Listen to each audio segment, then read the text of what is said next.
आज ना उसको रंगे हाथों पकड़ कर ही रहूंगा मैं। ठीक है भैया। बैठो तुम।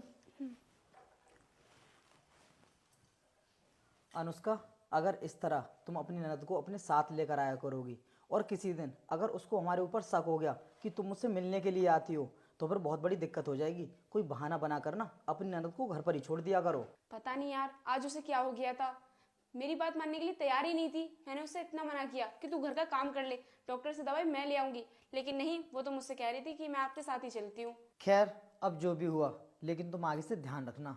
ठीक है।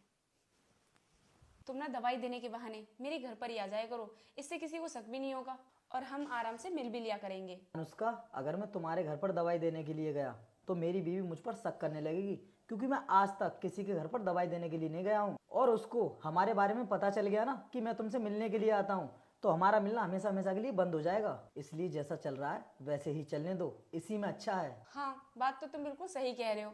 मैं तुम्हारे हॉस्पिटल आऊँ या तुम मेरे घर आओ, बात तो एक ही है। अनुष्का, हो गया तुम्हारा अल्ट्रासाउंड? वैसे अल्ट्रासाउंड करने की जगह तो बहुत अच्छी है। क्या प्रॉब्लम बताई डॉक्टर साहब ने? अरे रोहित, तुम यहाँ पर, तुम बॉर्डर से कब आए? बस अभी अभी आया हूँ। आरती मुझे बता रही थी कि आजकल तुम्हें कुछ ज्यादा ही समस्या रह रही है। हाँ रोहित, कभी कभी सर में दर्द होता है तो कभी पेट में दर्द होता है और कभी कभी तो चक्कर भी आ जाते हैं। अरे फिर तो बहुत ही क्रिटिकल कंडीशन है तुम्हारी, और मुझे लगता है इन सब का इलाज करने में डॉक्टर साहब को कम से कम 2-3 महीने तो लग ही जाएंगे। तो मैं तो कहता हूँ तुम्हें ना घर जाने से भी कोई फायदा नहीं है। तुम एक काम करो, हॉस्पिटल में रह कर ही अपना ट्रीटमेंट करा लो। 2-3 महीने? रोहित तुम्हें पता भी है 2-3 महीने का कितना बिल आएगा? अरे तुम बिल की टेंशन क्यों ले रही हो? जब इलाज करने वाला डॉक्टर तुम्हारा आशिक हो तो फिर वो तुमसे किस चीज के पैसे लेगा?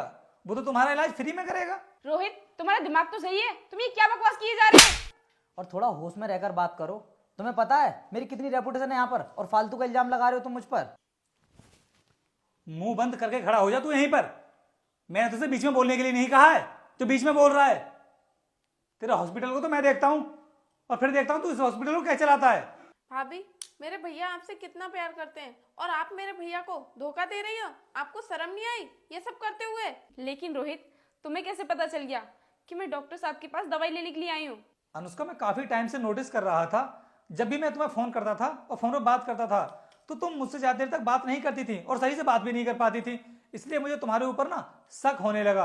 तो मैंने सोचा क्यों ना पता लगाया जाए कि आखिर बात क्या है।